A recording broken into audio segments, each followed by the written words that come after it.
The complete works of Swami Vivekananda, Volume 1, Section 3, Patanjali Yoga Aphorism, Chapter 2, Shlok 20. The seer is intelligence only, and though pure, sees through the coloring of the intellect. This is again Sankhya philosophy. We have seen from the same philosophy that from the lowest form up to the intelligence, all is nature. Beyond nature are Purush, the soul, which have no qualities. Then how does the soul appear to be happy or unhappy? By reflection.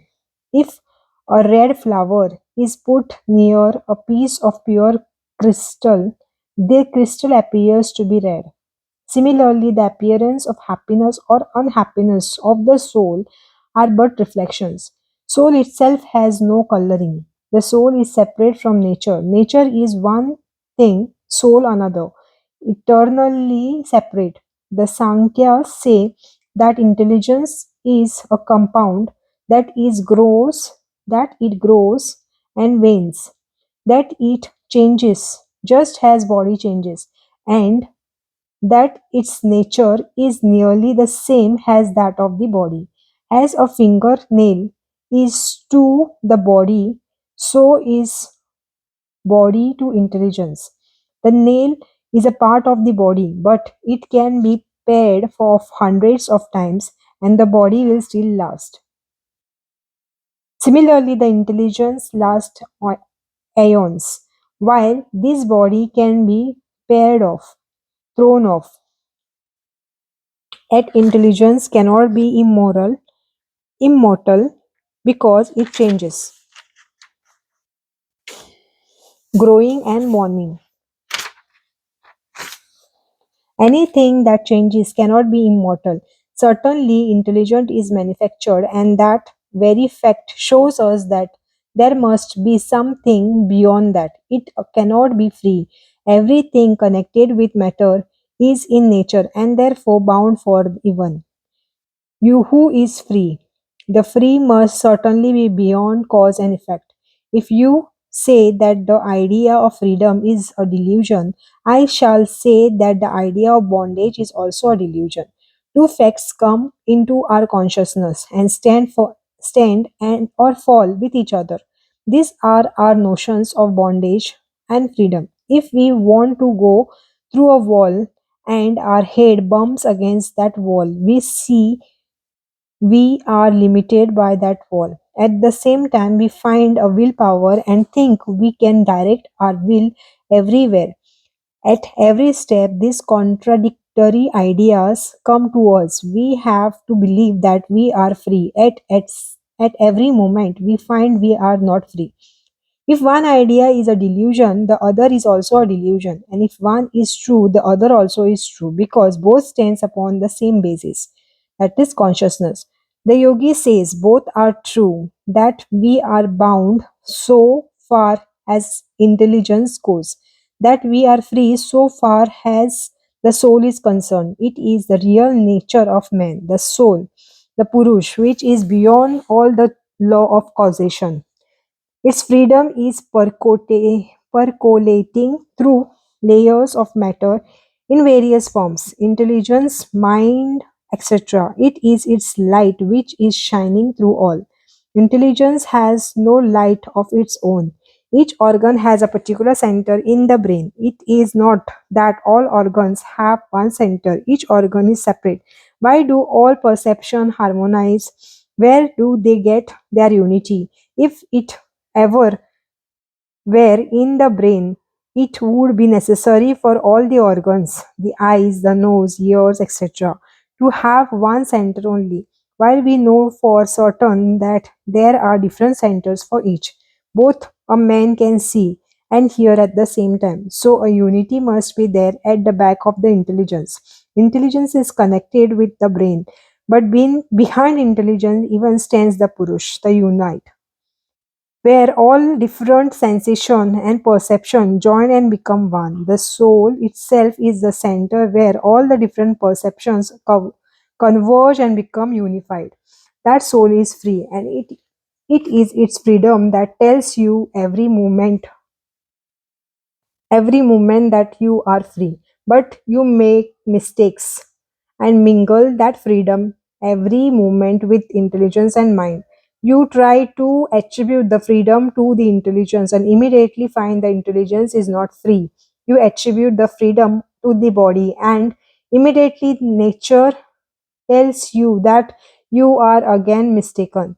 That is why there is this mingled sense of freedom and bondage at the same time. The yogi analyzes both what is free and what is bound, and his ignorance vanishes. He finds that the Purush is free and is the essence of that knowledge which comes through the buddhi, becomes intelligence, and as such is bound. 21st shlok. 21st shlok. The nature of experience is for him. Nature has no light of its own. As long as the Purush is present in it, it appears as light. But the light is borrowed just as the moon's light is reflected. According to the yogis, all the manifestation of nature are caused by nature itself. But nature has no purpose in view except to free the Purush. Shlok 22.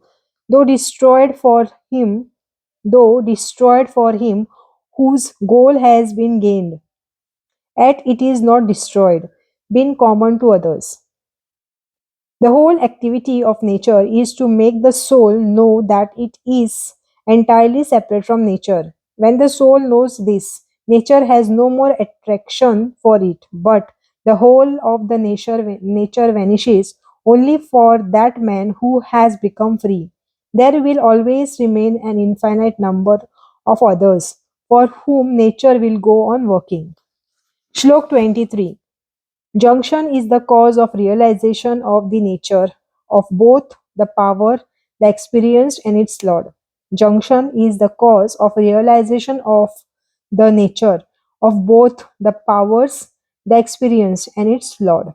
According to this aphorism, both the powers of soul and the nature become manifested when they are in the conjunction.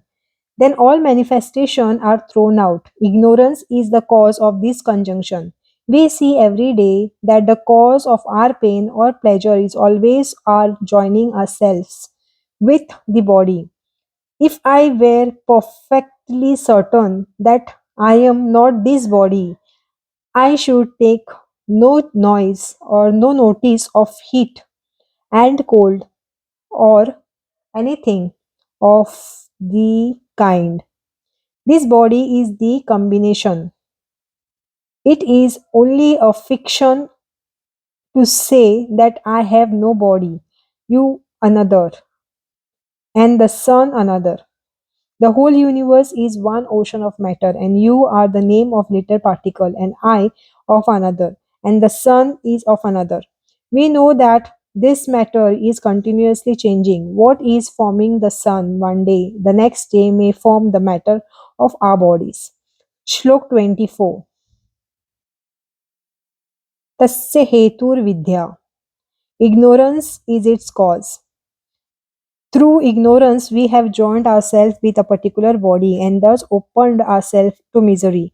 A particular body and thus open ourselves to misery. This idea of body is a simple superstition. It is a superstition that makes us happy and unhappy. It is a superstition causes by ignorance that makes us feel heat and cold, pain and pleasure. It is our business to rise above the superstition, and Yogi shows us how we can do this. It has been demonstrated that under certain mental conditions, a man may be burned, yet he will feel no pain. The difficulty is that this sudden upheaval of the mind comes like a whirlwind 1 minute and goes away the next. If, however, we gain it through yoga, we shall permanently attain to the separation of the self from the body. Shlok 25th. There been absence of that, there is absence of junction, which is the thing to be avoided. That is the independence of the seer. According to the yoga philosophy, it is through the ignorance that the soul has been joined with nature. The aim is to get rid of the nature's control over us. That is the goal of all religion. Each soul is potentially divine. The goal of is to manifest this divinity within by controlling nature, external and internal. Do this either by work or worship or psychic controls or philosophy, by one or more or all of this, and be free. This is the whole of religion, doctrine, or dogmas, or ritual, or books, or temples, or forms are but secondary details. The yogi tries to reach this goal through psychic control until we can feel free ourselves from nature. We are slaves, as she dictates, so we must go. The yogi claims that he who controls mind controls matter also. The internal nature is much higher than the external and much more difficult to grapple with, much more difficult to control. Therefore, he who has conquered the internal nature controls the whole universe. It becomes his servant. Raj Yoga propounds the methods of gaining this control. Forces higher than we know in physical nature will have to be subdued. This body is just the external crust of the mind. They are not two different things. They are just as the oyster and its shell. They are but two aspects of one thing.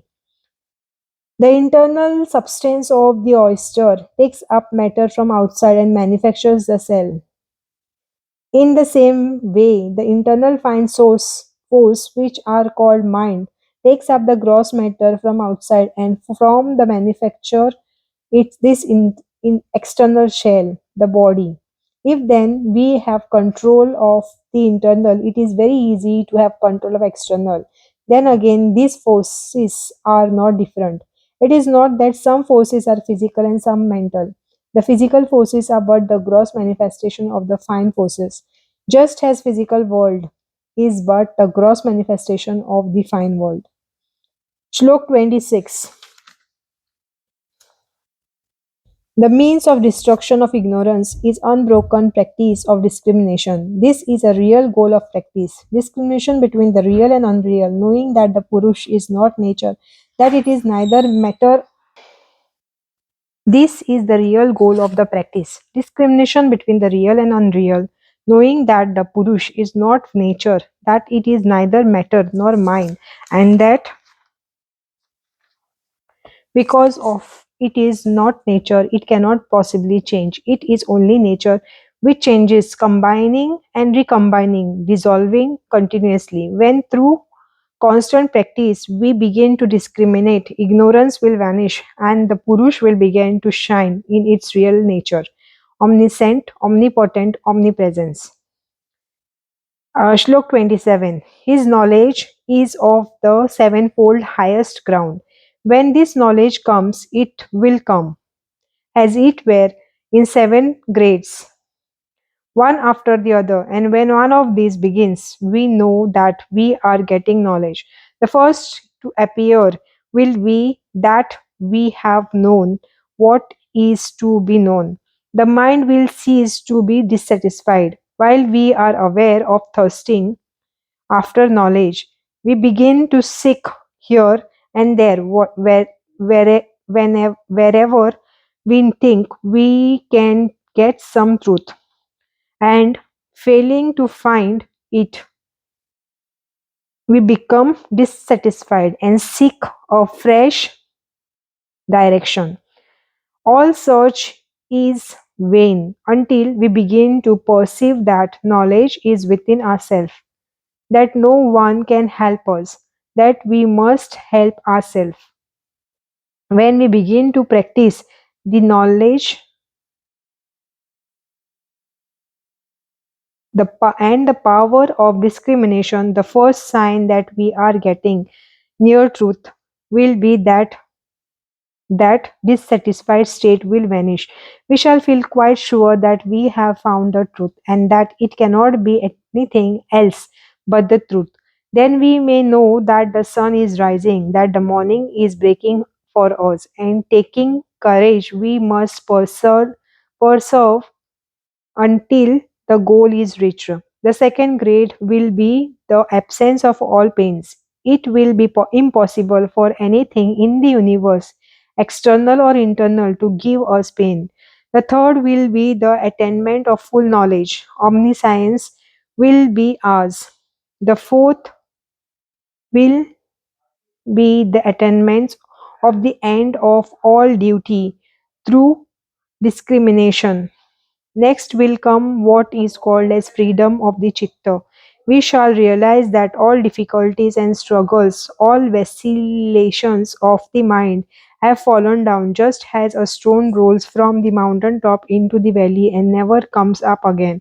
The next will be that the chitta itself will realize that it melts away into its causes whenever we so desire. Lastly, we shall find that we are established in ourselves, that we have been alone throughout the universe. Neither body nor mind was ever related, much less joined to us. They were working their own ways, and we, through ignorance, joined ourselves to them. But we have been alone, omnipotent, omnipresent, every blessed. Our own self was so pure and perfect that we require none else.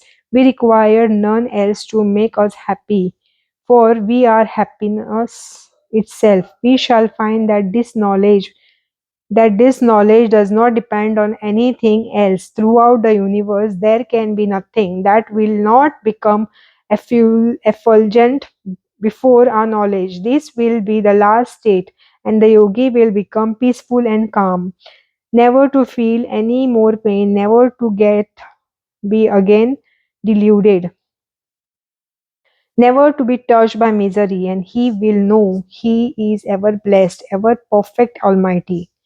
Shlok 28. By the practice of different parts of yoga, the impurities being destroyed and knowledge becomes effulgent up to discrimination. Now comes the practical knowledge. What we have just been speaking about it much higher. It is always above our head, but it is the ideal. It is the first necessary to obtain physical and mental control. Then the realization will come steady in that idea. The idea being known, what remains is to practice the method of reaching it. Shlok 29. Yam, Niyam, Asan, Pranayam, Pratyahara, Dharana, Dhyan, Samadhi are the eight limbs of the yoga. Shlok 30. Non-killing, truthfulness, non-stealing, continence, and non-receiving are called yamas. A man who wants to be perfect yogi must give up the sex idea. The soul has no sex. Why should it degrade itself with sex ideas? Later on, we shall understand better why these ideas must be given up. The mind of the man who receives gift is acted on by the mind of the giver. So the receiver is likely to become degenerated. Receiving gift is prone to destroy the independence of mind and make us slavish. Therefore, receive no gift. Shlok 31. This, unbroken by time, place, purpose, and caste rules, are universal great vows. These practices, non killing, truthfulness, non stealing, chastity, and non receiving, are to be practiced by every man, woman, and child, by every soul, irrespective of nation, country, and position. Shlok 32. Internal and external purification, contentment, mortification, study, and worship of God are niyamas. External purification is keeping the body pure, and dirty man will never be a yogi. There must be internal purification also. That is obtained by the virtues named in Shlok 33, chapter 1. Of course, internal purification is the greater value than the external, but both are necessary. External purity without internal is of no good. Shlok 33. To obstruct thoughts which are inimical to yoga, contrary thoughts should be brought. That is the way to practice the virtues that have been stated. For instance, when a big wave of anger has come into the mind, how are we to control that? just by raising an opposite wave. Think of love. Sometimes a mother is very angry with her husband, and while in that state the baby comes in and she kisses the baby. The old wave dies out and the new wave arises. Love for the child. That suppresses the other one. Love is the opposite to anger. Similarly, when the idea of stealing comes, non stealing should be the thought of. When the idea of receiving the gift comes, replace it by contrary thoughts. Shlok number 34. The obstruction of yoga are killing falsefulness, etc., whether committed, caused, or approved, either through avarice or anger or ignorance, whether slight miggling or great, and they result in infinite ignorance and misery. This is the method of thinking the contrary. If I tell a lie, or cause another to tell one, or approve of another though does it, it is equally sinful. If it is very mild lie, still it is a lie. Every vicious thought will rebound. Every thought of hatred which you may have thought in the cave even, is stored up and will one day come back to you with tremendous power in the form of some misery here. If you project hatred and jealousy, they will rebound on. You will compound itself. No power can avert them. When once you have put them in motion, you will have to bear them. Remember, this will prevent you from doing wicked things. 35th or 35 shlok. Non-killing being established in his presence, all enmities ceases in others. If a man gets the idea of non-injuring others, before him even animal which are by their nature ferocious will become peaceful. The tiger and the lamb will play together before that yogi. When you have come to that state, even then alone you will understand that you have become firmly established in non-injuring. Shlok 36. By the establishment of truthfulness, the yogi gets the power of attaining for himself and others the fruits of work without the works. When this power of truth will be established with you, then even the dream you will never tell untruth. You will be true in thoughts, words, and deeds. Whatever you say will be true. You may say to a man, be blessed, and that man will be blessed. If a man is diseased and you say to him, be thou cured, he will be cured immediately. Shlok 37. By the establishment of non stealing, all wealth come to the yogi. The more you fly from the nature, the more she follows you, and if you do not care for her at all, she becomes your slave. 38. By the establishment of continuance, energy is gained. The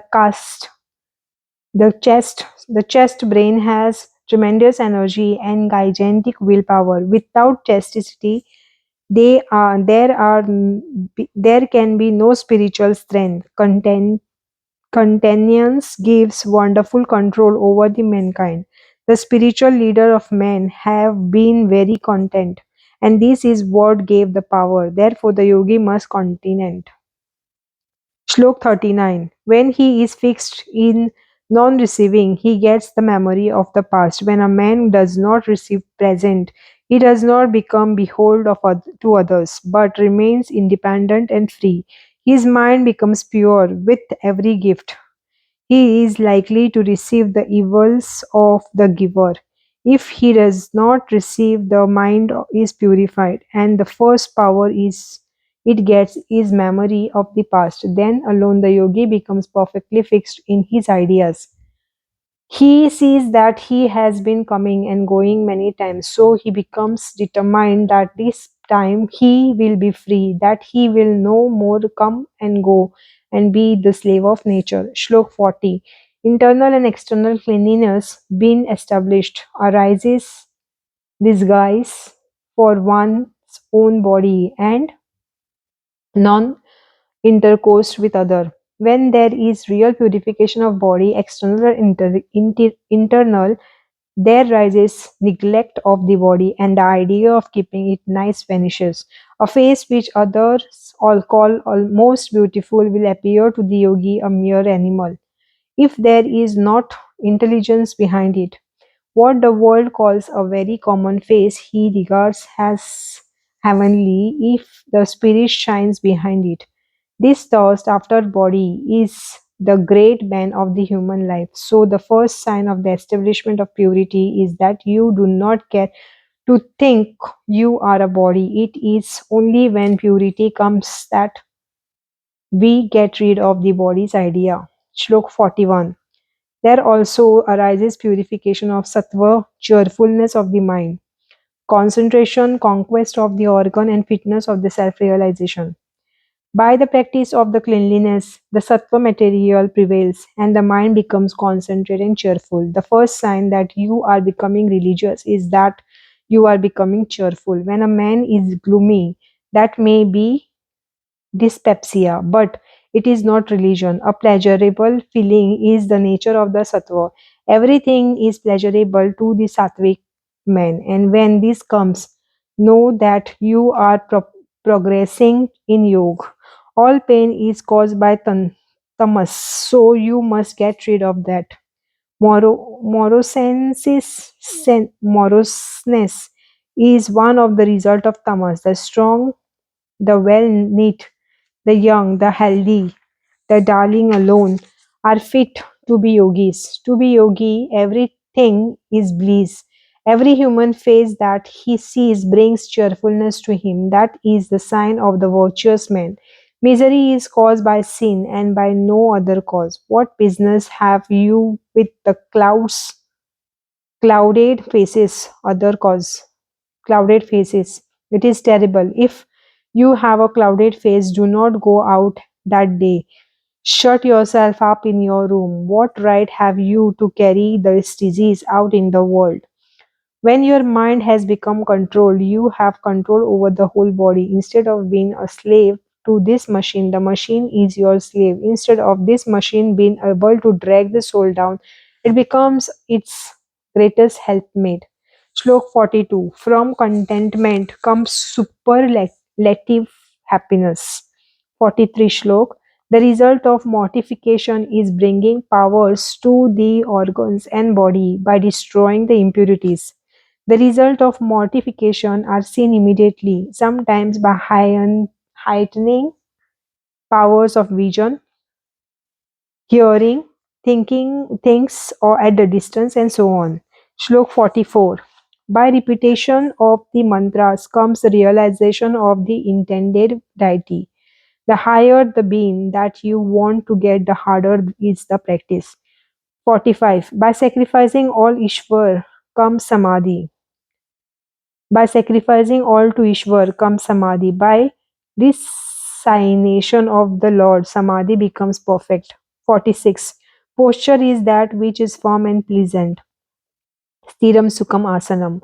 Now comes Asan posture. Until you can be firm sit, you cannot practice the breathing and other exercise. Firmness of sit means that you do not feel the body at all. In the ordinary way, you will find that as soon as you sit for a few minutes, all sort of disturbance come into the body. But when you have got beyond the idea of concrete body, you will lose all sense of the body. You will feel neither pleasure nor pain. And when you take your body up again, it will feel so rested. It is the only perfect rest that you can give to the body. When you have succeeded in conquering the body and keeping it firm, your practice will remain firm. But while you are disturbed by the body, your nerves becomes disturbed and you cannot control the mind. Shlok 47. By listening the natural tendencies for restlessness and meditating on the unlimited, posture becomes firm and pleasant. We can make the seat firm by thinking of the infinite. We cannot think of the absolute infinite, but we can think of the infinite sky. 48 Shlok. Sit being conquered. The duality do not obstruct. The duality is good and bad, heat and cold, and all the pairs of opposites will not be then disturb you. 49 Shlok. Controlling the motion of exhalation and inhalation follows after. When the posture has been conquered, then the motion of pran is to be broken and controlled. Thus, we can come to pranayam, the controlling of vital forces of the body. Pran is not breath, though it is usually so translated. It is the sum total of the cosmic energy. It is the energy that is in each body and is the most apparent manifestation is the motion of the lungs. This motion is caused by drawing in the breath, and it is what we seek to control in pranayam. We begin to by controlling the breath as the easiest way of getting control of pran. Shlok number 50. Its modification are either external or internal or motionless, regulated by place and time and number, either long or short. The three sorts of motion of pranayam are one by which we draw the breath in, other by which we throw it out, and the third action is when the breath is held in the lungs or stopped from entering the lungs. These again are varied by place and time.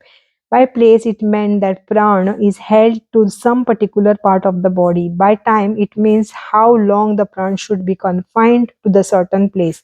And so we are told how many seconds to keep one motion and how many seconds to keep another. The result of this pranayam is Udgat, awakening of Kundalini. Shlok 51. The fourth is restraining the pran by reflecting on the external and internal objects. This is the fourth sort of pranayam in which the kumbhak is brought about by long practice attended with reflection, which is absent in other three. Shlok 52. From that, the covering of the light of the chitta is attenuated. The chitta has by its own nature all knowledge. It is made of sattva particles but is covered by rajas and tamas particles, and by pranayam this covering is removed. Shlok 43. The mind becomes fit for dharana. After this covering has been removed, we are able to concentrate the mind. Shlok 54. The drawing in of the organs. The drawing in of the organs is by their giving up their own object and taking the form of the mind stuff, as it were. The organs are separate states of the mind stuff. I see a book. The form is not in the book, it is in the mind. Sometimes something is outside which calls that form up. The real form is in the chitta. The organs identify themselves with and take the form of it, whatever comes to them. If you can restrain the mind stuff from taking this form, the mind will remain calm, and this is pratyahar. Shlok 55. Thence arises supreme control of the organs. When the yogi has succeeded in preventing the organ from taking the form of external objects and is making them remain one with the mind stop, then comes perfect control of the organs. When the organs are perfectly under control, every muscle and every nerve will be under control because the organs are the center of all the sensations and of all the actions. These organs are divided into organs of the work and organs of sensation. When the organs are controlled, the yogi can control all feeling and doings. The whole of the body comes under his control. Then alone, one being is to feel joy is been born. Then one can truthfully say, "Blessed am I that I was born." When that control of the organ is obtained, we feel how wonderful this body really is.